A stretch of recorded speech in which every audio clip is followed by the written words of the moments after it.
বললেন ওয়াস-সামাআ বানাইনাহা বিআইদিন ওয়া ইন্না লামুসিউন, আকাশ আমি বানালাম, গ্যালাক্সি আমি বানালাম, বানানোর পর থেকে সবগুলোর আমি প্রশস্ত করতে শুরু করে দিলাম। সব ছিল ক্ষুদ্র, একটা বিন্দুর মধ্যে আমি বিস্ফোরণ করলাম, একটা আওয়াজ দিয়ে, আওয়াজটা ছিল কুন। আওয়াজটা ছিল কি? জোরে কোন, আবার কোন, কুন ফায়া। ইন্নামা আমরুহু ইযা আরাদা শাইআন আন ইয়াকুলা লাহু কুন ফায়াকুন। আল্লাহ যখন কিছু করতে চান শুধু বলেন কুন, শুধু বলেন বি। কুন মানে বি, ইট ওয়াজ, এটা হয়ে যায়। হও বলতে দেরি। এই মহাবিস্ফোরণের নেপথ্যে যে শব্দটা ছিল সেটা ছিল কুন। সেটা ছিল কি? আল্লাহ কুন বলতে দেরি, মুহূর্তের মধ্যে বিগ ব্যাং, বিশাল এক্সপ্লোশন, তারপর থেকে মহাবিশ্ব ছড়াচ্ছে। আল্লাহ বলছেন এই কোরআনের ভেতরে বলে দিয়েছেন ওয়া ইন্না লামুসিউন, আমি এই মহাবিশ্বকে, এই গোটা ইউনিভার্সকে আমি প্রতিনিয়ত সম্প্রসারিত করছি। প্রতিনিয়ত এটা বড় হচ্ছে, সম্প্রসারিত হচ্ছে। চিল্লায় বলেন আল্লাহু আকবার। আজ থেকে মাত্র 20 বছর আগে এটা তোর আবিষ্কার করেছে। এটা কোন সাল? 2000। 20 বছর পেছনে গেলে কত? 1998, তাই না? এই 1998 সালে তারা আবিষ্কার করেছে সুপারনোভা কসমোলজি প্রজেক্ট।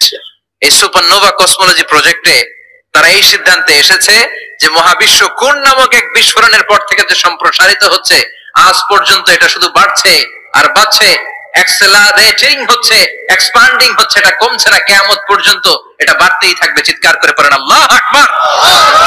এজন্য আল্লাহ বললেন ইয়াসিন ওয়াল কোরআনিল হাকিম, বিজ্ঞানময় প্রজ্ঞাময় কোরআনের শপথ। এই কোরআনের ভেতরে আমি কসমোলজির কথা বলেছি, অ্যাস্ট্রোলজির কথা বলেছি, জিওলজির কথা বলেছি, ফিজিক্সের কথাও বলেছি। সুবহানাল্লাহ। ফিজিক্স মানে কি? পদার্থ। পদার্থের সবচেয়ে বড় উপাদান হচ্ছে লোহা। লোহার কথা কিন্তু কোরআনে নাই। আছে? কই আছে? হ্যাঁ, সূরাতুল হাদিদ, লোহার নামে একটা সূরা দিয়েছে আল্লাহ কোরআনে। সুবহানাল্লাহ পড়বেন না? সূরার নাম সূরাতুল হাদিদ। সূরার নাম কি? চিল্লায় বলেন সূরার নাম সূরাতুল হাদিদ। হাদিদ মানে লোহা। আল্লাহ বললেন ওয়া আনজালনাল হাদিদা ফীহি বা'সুন শাদীদ।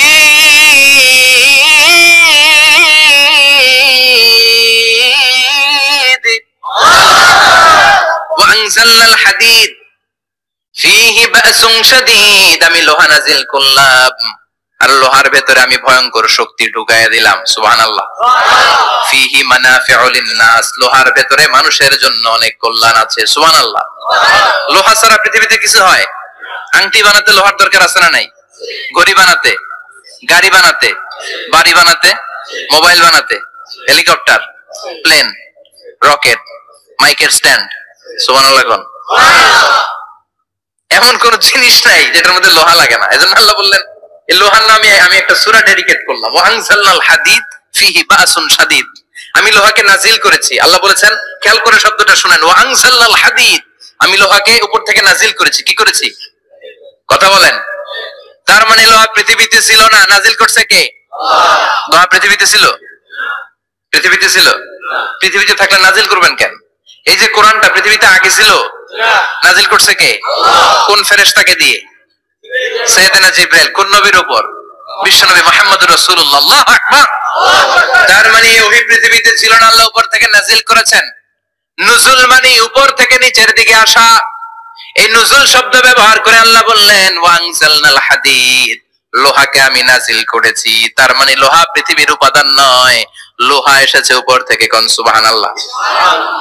বিজ্ঞানীরা, পদার্থবিদ যারা গবেষণা করে এটাই পেয়েছেন, লোহা আসলে পৃথিবীর না। লোহা পৃথিবীতে উৎপাদন করা হয় নাই। লোহার যে মলিকিউল, অণু আছে, লোহার একটা অণু তৈরি করার মতো ক্ষমতা পৃথিবীর নাই। ইভেন এই সৌরজগতের কোনো কিছু নাই। সূর্যের তাপেও লোহা তৈরি হতে পারে। লোহার ছোট্ট একটা অণু তৈরি করতে কমপক্ষে 1 কোটি ডিগ্রি সেলসিয়াস তাপের প্রয়োজন হয়।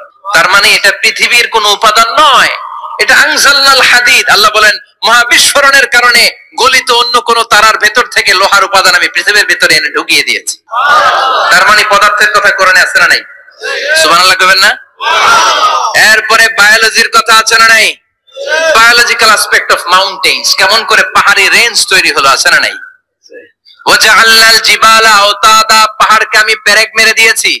অমিয়া কাঠের ভেতরে যখন পেরেক মারেন, পেরেকের বেশিরভাগ অংশ কাঠের ভেতরে ঢুকে যায়, উপরে দেখা যায় সামান্য, ঠিক কিনা? তো লোহা যদি আল্লাহ পেরেক মারেন, উপরে যা দেখা যায় এটা সামান্য, আসল পাহাড় তো মাটির নিচে। সুবহানাল্লাহ কইবেন না? আসল পাহাড় কোথায়? পেরেক যদি কাঠের মধ্যে ঢুকিয়ে দেন, পুরো পেরেকটা কাঠে ঢুকে যায় না, উপরে দেখা যায় কত সামান্য। পাহাড়ের যা আপনি দেখেন এটা তো পেরেকের মাথা, পুরো পাহাড়টা আল্লাহ জমিনের ভেতরে ঘিরে দিয়েছেন। চিল্লায় পড়েন আল্লাহু আকবার। আবার আল্লাহ বললেন অমিনাল জিবালি জুদাদুম বিদু ওয়া হুমরুম মুখতালিফুন আলওয়ানু, আসরা নাই ওয়া গারাবিবু সুদ। আল্লাহ বলেন নানা রঙের পাহাড় পর্বত মহাবিশ্বে আমি তৈরি করেছি। কোন পাহাড় হচ্ছে রক্তিম বর্ণের, কোন পাহাড়কে বানিয়েছি আমি কৃষ্ণ বর্ণের, কোন পাহাড়কে বানিয়েছি আমি শুভ্র বর্ণের, কোন পাহাড়ের রং কালো, কোনটা সাদা, কোনটা নীল, আছে না নাই? মহাবিশ্ব যখন তৈরি হয়েছে, পৃথিবীর মধ্যে 7টা টেকটনিক প্লেট তৈরি হয়েছে। 7 tectonic plates create the mountain range on earth. পৃথিবীতে এই পাহাড় তৈরির কারণ হচ্ছে 7টা প্লেট, এগুলোরে 7 টেকটনিক প্লেট বলে। এই প্লেট গুলোর কারণে পৃথিবীতে এই রং বেরঙের পাহাড় তৈরি হয়েছে। কত রঙের যে পাহাড় আছে, আরব বিশ্বে পাথরের পাহাড়, বাংলাদেশে মাটির পাহাড়, ব্রুনাই, সিঙ্গাপুর, ইন্দোনেশিয়াতে যদি যান আরেক ধরনের পাহাড়। চায়নার একটা শহর আছে গানজু সিটি, কিনা? এই গানজু সিটিতে একটা পাহাড় আছে রেইনবো মাউন্টেন, ওখানে 7 রঙের পাহাড় পাওয়া যায় এক জায়গায়। সুবহানাল্লাহ কইবেন না? রেইনবো মানে কি? রংধনু। রংধনুর কয় রং? কথা কন।